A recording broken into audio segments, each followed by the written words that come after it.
तो स्वागत है दोस्तों आपका मेरे इस वीडियो में। सामने जो जगह आप देख रहे हैं ये परम पूज्य सद्गुरुदेव श्री रामलाल जी सियाग की समाधि स्थल है। और जो सामने तस्वीर लगी है ये गुरुदेव की तस्वीर है। और ये कोई साधारण तस्वीर नहीं है, ना ही ये समाधि स्थल भी कोई साधारण जगह है। इस तस्वीर की विशेषता ये है कि गुरुदेव की तस्वीर को जब तीसरी आंख पर आंख बंद करके ध्यान करते हैं और गुरुदेव के बताए संजीवनी मंत्र का मानसिक जप करते हैं तो उससे शरीर में अपने आप योगा होने लगता है, ऑटोमेटिक होता है, हमको कोई प्रयास नहीं करना पड़ता है। मैंने भी करके देखा था और मुझे हुआ, इसलिए मैं 2016 से गुरुजी से ऑनलाइन किसी माध्यम से जुड़ा हूँ। और आज 2023 में मुझे ये सौभाग्य प्राप्त हुआ कि मैं इस जगह पर आया और यहाँ पर आके ध्यान करा। और ध्यान के दौरान मुझे अनुभूति यह हुई कि मेरी आँखों में से 15 से 20 मिनट तक अपने आप आँख बंद में से आंसू लगातार निकलते रहे। उसका कारण मुझे नहीं पता दोस्तों, लेकिन बड़ी शांति हुई यहाँ आकर ध्यान करने से। और ये जगह की पावर मुझे समझ में आई और मेरी मनोकामना यही थी कि मैं यहाँ पर आकर एक बार ध्यान करना चाहता हूँ गुरुदेव की समाधि स्थल पर। और अब हम यहाँ से हमारे गुरुदेव की समाधि स्थल पर जाएंगे, जिन्हें हम प्यार से दादा गुरुदेव कहते हैं, जिनको हम बाबा श्री गंगाईनाथ जी योगी भी कहते हैं, जो कि जामसर में है, पलाना से 30 किलोमीटर दूर, बीकानेर के पास में ही है। यहाँ का भी हम आपको अंदर का पूरा दृश्य बताएंगे। यहाँ पर दादा गुरुदेव की समाधि स्थल है, वहाँ का तो बता दिया हमने आपको। पलाना में आसपास कुछ भी नहीं है, बहुत अंदर थोड़ा सा जाना पड़ता है गांव में, ज़्यादा दूर तो नहीं। मगर गुरुदेव की समाधि एकदम खुले इलाके में बनी है। यहाँ पर कुछ बस्ती है आसपास, यहाँ पर कुछ लोग भी रहते हैं। वहाँ पे से कोई सेवा देता है, गुरुदेव के शायद पुत्र वहाँ पर सेवा देते हैं। यहाँ पर भी कुछ लोग सेवा देते हैं दादा गुरु जी के वहाँ पर। तो दादा गुरुदेव के बारे में मैं आपको बता दूं कि दादा गुरुदेव नाथ पंथ से थे। गोरखनाथ जी ने नाथ पंथ को 12 हिस्सों में बांटा था, जिसमें से 11 तो शिव उपासक थे और 12वां पंथ शक्ति उपासक था।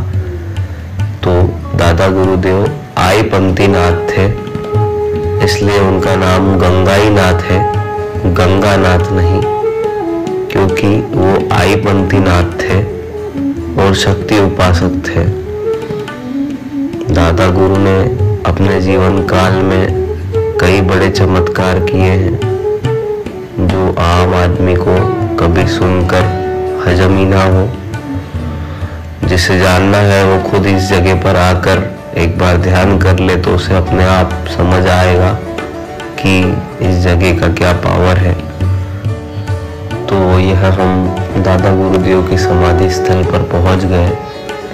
यहाँ पर भी मेरा ध्यान करने का वही अनुभव हुआ जो गुरुदेव की समाधि पर हुआ था।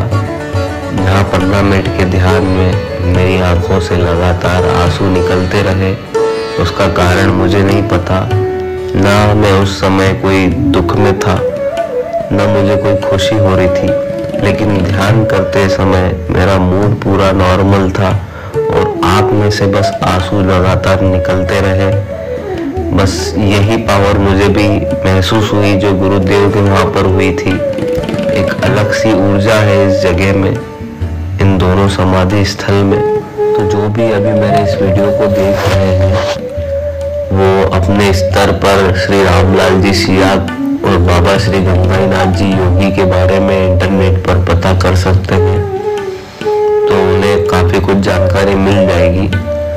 बाकी मैं आपको बता ही देता हूँ कि गंगाईनाथ जी अपनी सारी जीवन की तपस्या की कमाई श्री रामलाल जी सियाग को सौंप कर इस ज्ञान को आगे बढ़ाने के लिए दे के चले गए और उन्हें आदेश दे के गए। उनके आदेश से ही गुरुदेव इस ज्ञान को मानव जाति में प्रसाद के रूप में बांट रहे हैं, जो कि यह है कि उनकी तस्वीर का ध्यान करने से और उनके बताए संजीवनी मंत्र का लगातार जप करने से, मानसिक जप करने से बड़ी से बड़ी बीमारी जिसे डॉक्टर ने असाध्य यानी कि इनक्योरेबल भी बता दिया है तो वो ठीक हो जाती है। और इस बात का प्रमाण यह है कि ध्यान के दौरान आपको ऑटोमेटिक योगा होता है।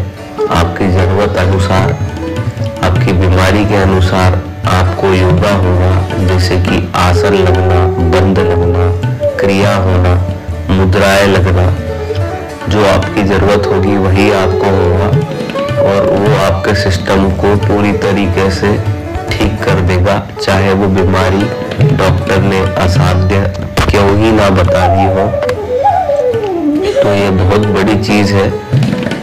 जिस किसी को भी इस बात का प्रमाण करना है, श्री रामलाल जी सियाग का संजीवनी मंत्र इंटरनेट पर ढूंढकर उसके साथ में ध्यान करके देख सकता है कि उसे ऑटोमेटिक योगा होता है या नहीं होता है। मैं तो मेरे गुरुदेव पे बिल्कुल भरोसा करता हूँ।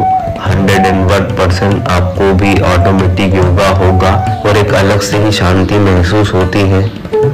और इसी के साथ दोस्तों संध्या का समय हो गया है और दादा गुरुदेव की संध्या पूजा का भी समय हो गया है। ये जो कक्ष आप देख रहे हैं, यहाँ दादा गुरुदेव अपनी तपस्या किया करते थे, जैसे कि सामने उनकी धूनी और चिमटा आदि सामग्री सब रखी हुई है।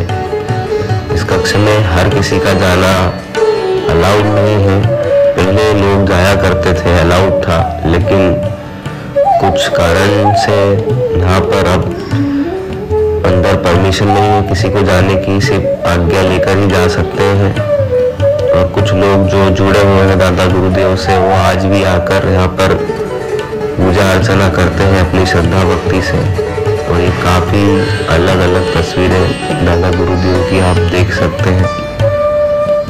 यहाँ पर काफ़ी सारी किताबें भी हैं जिन्हें देखकर लगता है कि दादा गुरुदेव को किताब पढ़ने में भी काफ़ी रुचि थी, लेकिन अधिक समय वो अपनी तपस्या में ही लीन रहते थे।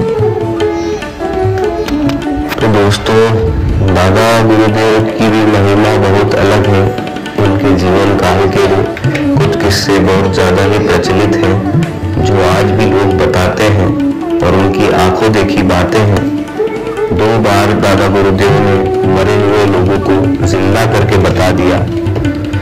कुछ लोग उनके पास आकर रोने लगे उनके परिजनों की मौत पर, तो दादा गुरुदेव ने उन्होंने अपनी धूनी की भभूति खिलाने को कहा और खिलाते से ही उन लोगों के अंदर फिर से प्राण आ गए। तो ये कोई छोटी मोटी बात नहीं है, ये बहुत बड़ा चमत्कार है। और ऐसे चमत्कार सिर्फ नाथ ही कर सकते हैं।